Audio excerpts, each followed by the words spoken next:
আগেকার পরিচালক যারা ছিলেন, পরিচালক মানে প্রডিউসারও দুবার ভাবতেন যে ফ্লোরে কখন ঢুকবেন।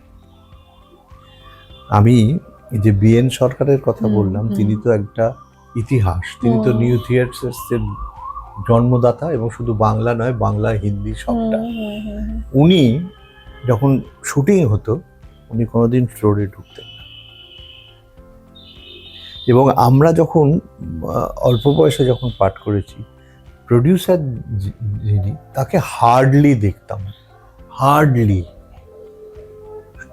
Director captain of the ship, তিনি সব কিছু করবেন।